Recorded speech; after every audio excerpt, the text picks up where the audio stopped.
The heat of the summer night pressed down on me as I stood in the dim glow of a flickering streetlight, staring at the old, run-down motel across the lot. The neon vacancy sign buzzed and crackled, its red glow bleeding into the pavement. I could hear the faint hum of passing traffic behind me, but in front of me, behind one of those doors, was my wife. Or at least, the woman who used to be my wife. I hadn't planned on being here. In fact, if someone had told me a year ago that I would find myself standing outside a cheap motel, listening to the sound of my wife laughing behind a door that wasn't ours, I would have laughed in their face. I had spent the last 10 years of my life believing I had a strong marriage. Sure, there were moments of tension, rough patches like any couple had, but nothing I thought we couldn't handle. I was wrong. The first sign had been subtle. A shift in her schedule, excuses that didn't quite add up, a new password on her phone when she had never cared about privacy before. But I had trusted her. Maybe too much.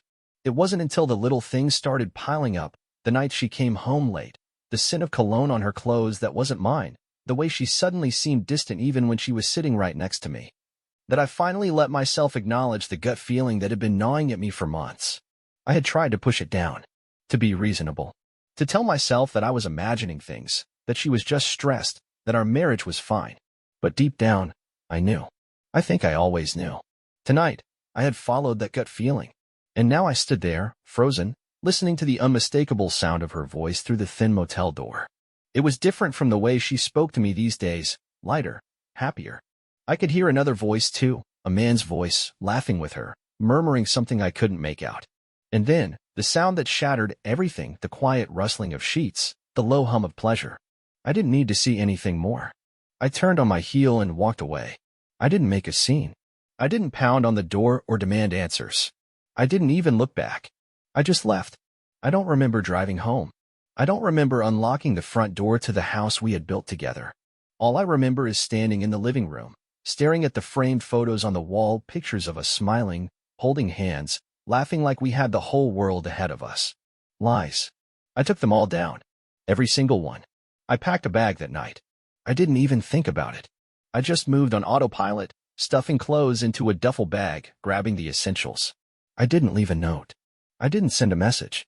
I didn't know her that. By the time the sun rose, I was gone. I left the house, the city, and everything that reminded me of her. I cut ties, deleted her number, blocked her from every part of my life. I told no one where I was going, not even the friends we once shared. For months, I disappeared. I built a new life in a place where she could never find me. And then, one evening, months later, my phone rang. Her name flashed across the screen. She was looking for me. Months had passed since I walked away. Not just from her, but from everything. My life, my routine, my so-called home, it had all been left behind in a single night. I didn't just pack a bag and leave town. I erased myself from the life I built. I cut all ties, abandoned my job, and moved to a place where no one knew my name. Starting over wasn't easy. The first few weeks felt like walking through fog, like my brain hadn't caught up to the reality of what had happened. I would wake up in the middle of the night, reaching for the other side of the bed, only to find it empty. I would hear a song playing in a store and immediately think of her, memories slamming into me like a freight train. But I refused to let myself break. Every time my mind wandered back to that night at the motel, the laughter, the sheets rustling, the carefree happiness in her voice, I forced myself to remember that I had made the right decision. I found work in a town where no one asked questions. It wasn't glamorous, but it paid the bills, and that was enough.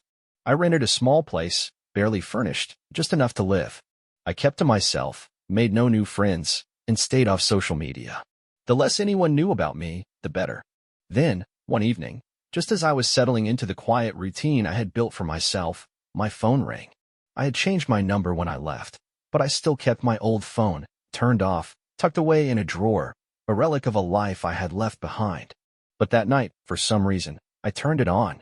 Maybe it was curiosity, maybe some twisted part of me wanted to see if she had tried to reach out. The moment her name appeared on the screen, my heart nearly stopped. Emily. For a split second, I almost let it go to voicemail.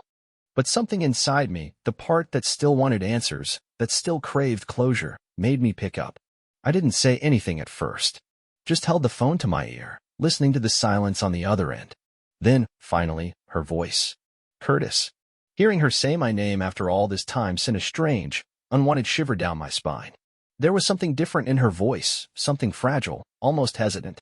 This wasn't the woman I had heard behind that motel door. This wasn't the woman who had laughed so easily in the arms of another man. I didn't respond. I just waited. Curtis, if you're there, please don't hang up. I need to talk to you.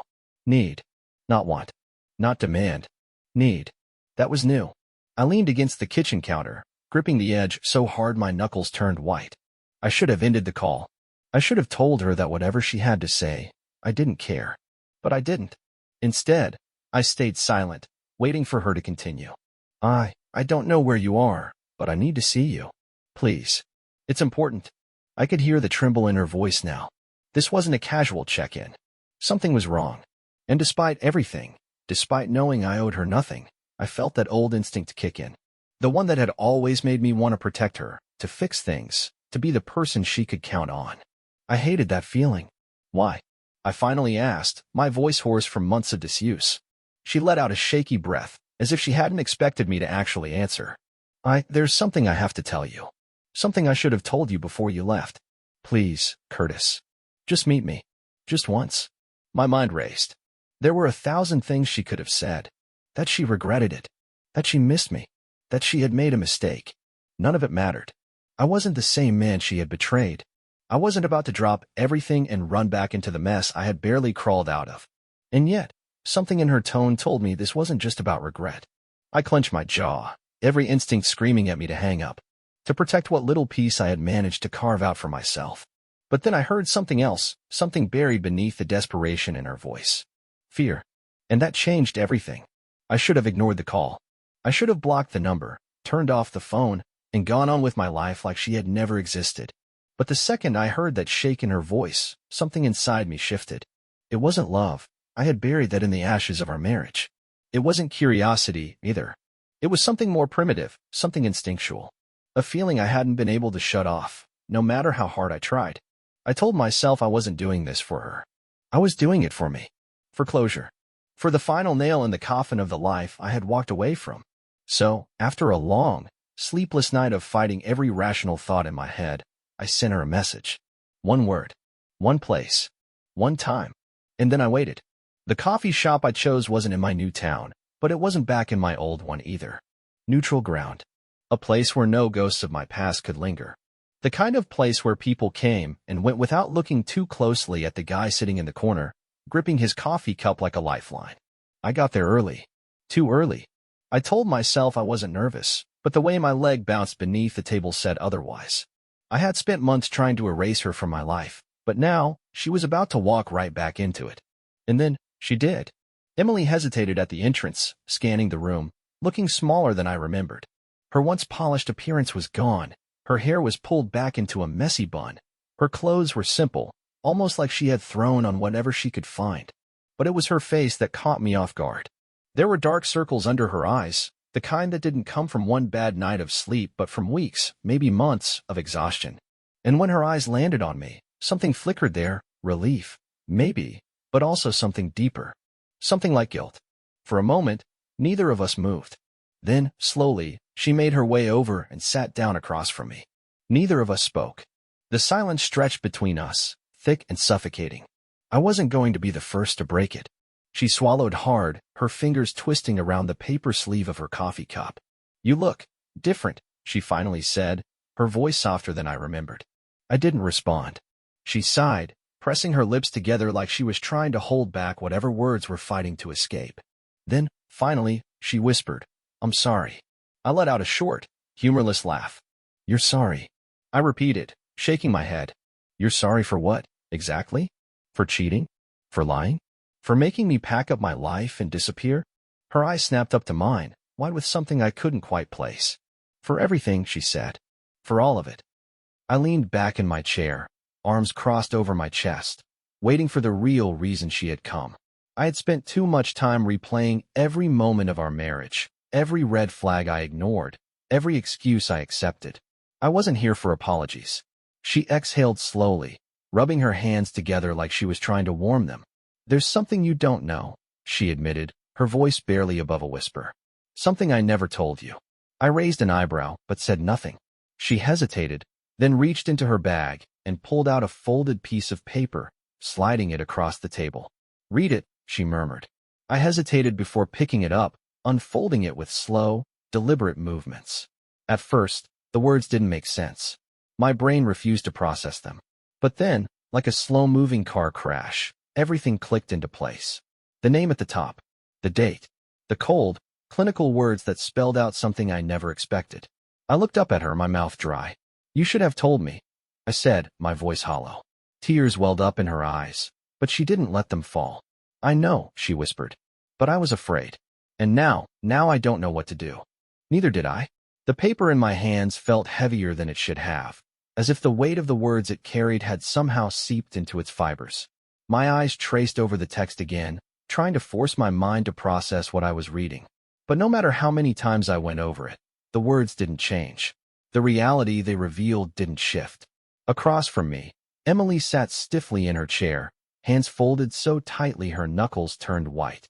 Her lips were pressed together, her entire body wound tight, like a spring ready to snap. She was waiting for me to react, to say something, to acknowledge what she had just thrown in my lap like a live grenade. I took a slow breath, forcing myself to remain calm, but my pulse was a deafening drumbeat in my ears. "You should have told me," I said again, my voice lower this time, carrying more weight. "I know." She swallowed hard.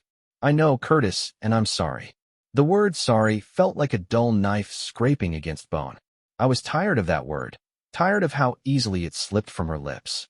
She had said it the night I caught her, the night I walked away, and now, months later, she was saying it again. But this time, it wasn't just about her betrayal. This was something else, something bigger. I leaned back, staring at her. "Why now?" She blinked, like she hadn't expected that question. "What? Why are you telling me this now? After everything? Why didn't you tell me before?"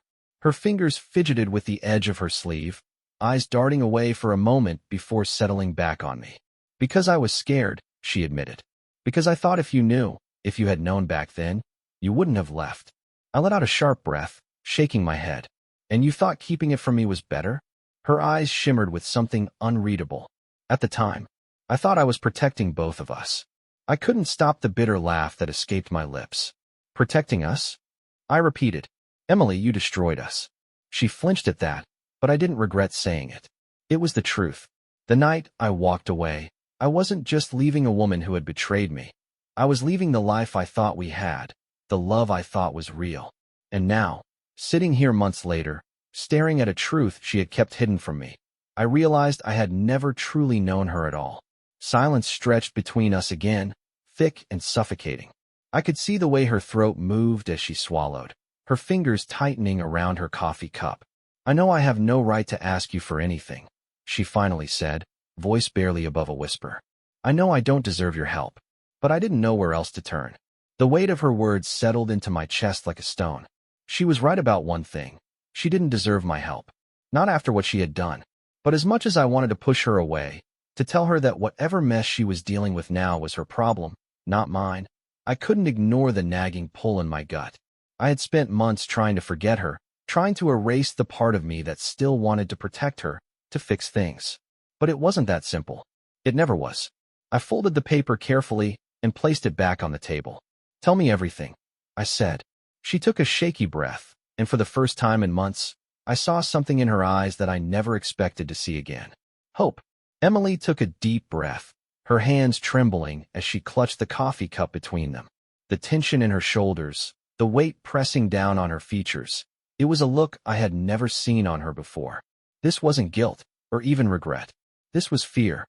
I wasn't sure what I had expected when I agreed to hear her out, but it wasn't this. She swallowed hard, staring at the table as if gathering the courage to say the words that had been locked inside her for who knows how long. When she finally looked up, her eyes were glassy, distant. "I need to start from the beginning," she whispered. I stayed silent, watching her closely. She exhaled sharply. "That night, when you left, I thought I could move on. I thought I could pretend everything was fine, that what I did wouldn't catch up to me. But it did, in ways I never expected." A bitter chuckle escaped my lips before I could stop it.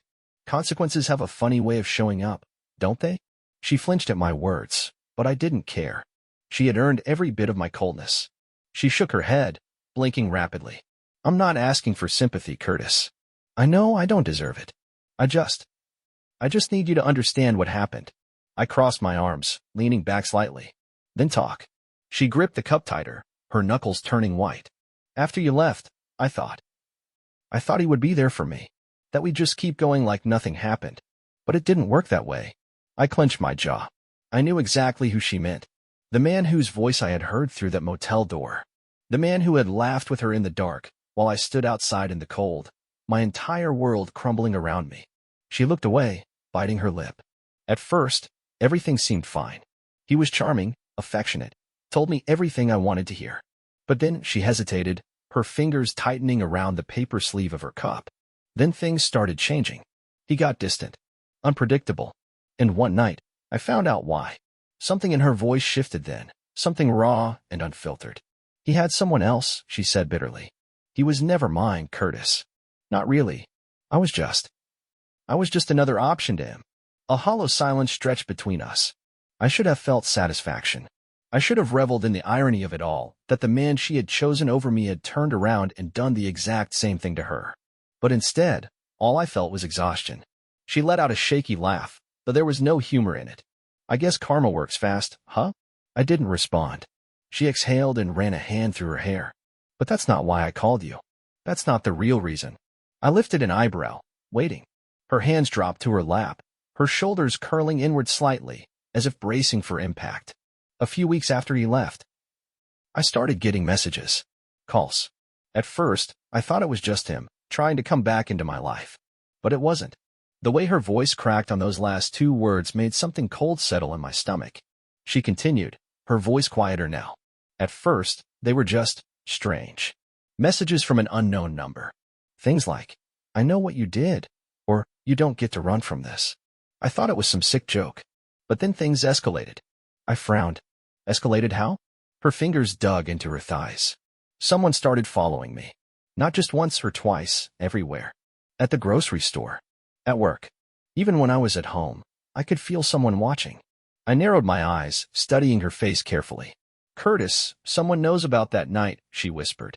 About everything. And they're not letting it go. My entire body tensed. What are you talking about? She sucked in a breath, and for the first time, I saw real terror in her expression. The messages started getting more specific. They mentioned you. Something inside me froze.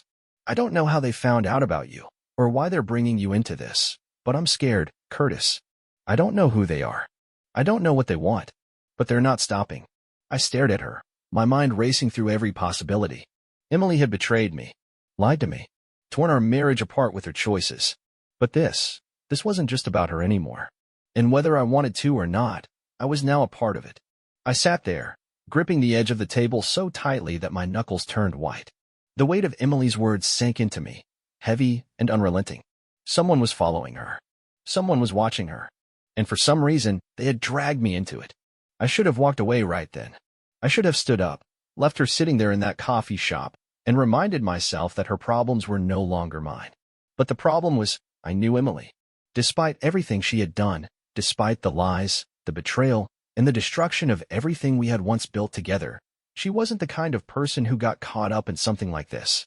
She wasn't the kind of person who made enemies. So why now? I let out a slow breath, trying to process it all. Who else have you told? Her eyes flickered with hesitation. No one. I narrowed my gaze. No one? Not the police? Not your friends?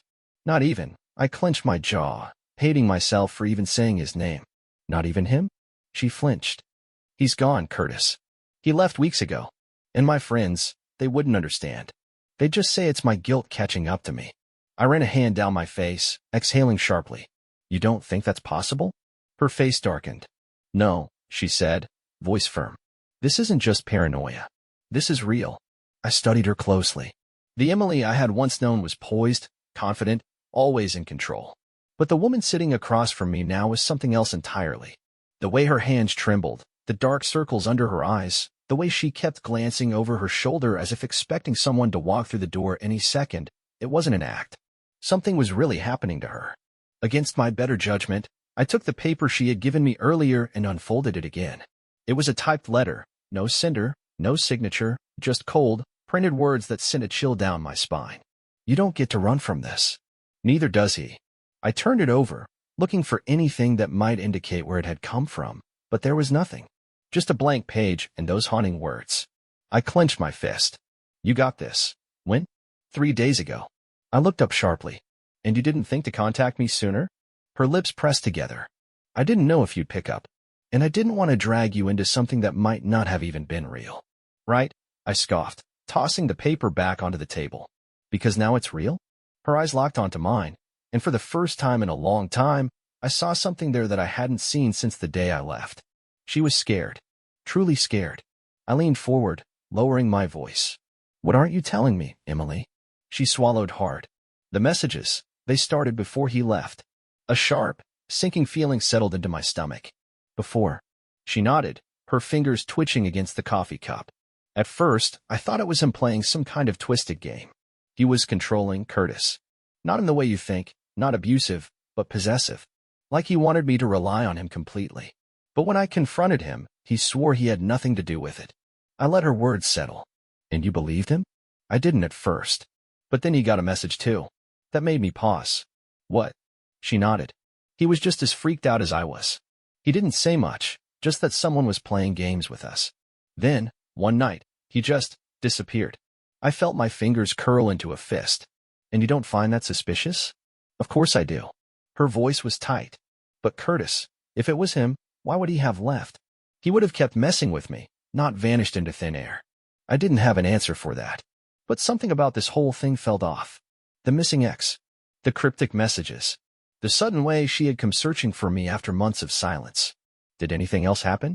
I asked slowly. She hesitated. I found something. I frowned. Emily.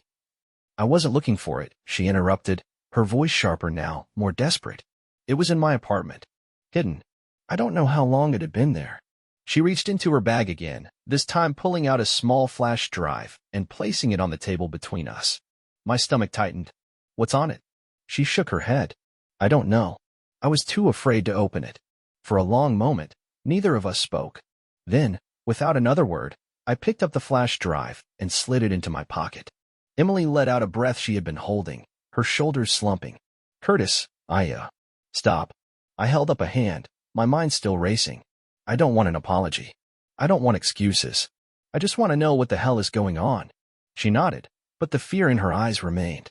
And as I sat there, gripping the tiny device that could hold the answers to everything, I realized something.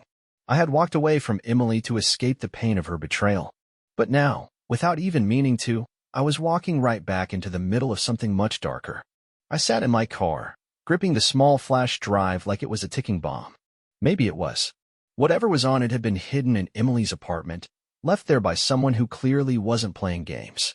And now somehow, I was involved in this mess, despite doing everything in my power to erase her from my life. The air in the car was thick with tension. The engine was off. The only sound was my own breath, slow, measured, controlled. I stared out through the windshield, my mind playing through 1,000 possibilities. What could possibly be on this drive? Was it proof of something? Blackmail? A warning? And more importantly, was I about to regret opening it? I reached into my glove compartment, pulled out my laptop, and slid the drive into the port. My fingers hesitated over the keyboard for a split second before I clicked on the folder that appeared. There were only 2 files. One was a short video. The other was a text document.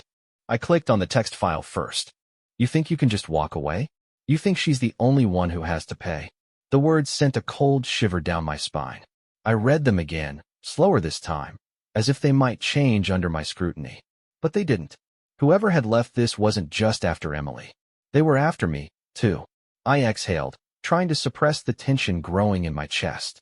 I had spent months making sure no one could find me. I had disappeared from my old life. And yet, someone had. Swallowing hard, I clicked on the video file. At first, it was just static. Then, the screen flickered to life. The footage was grainy, like it had been recorded from an old security camera.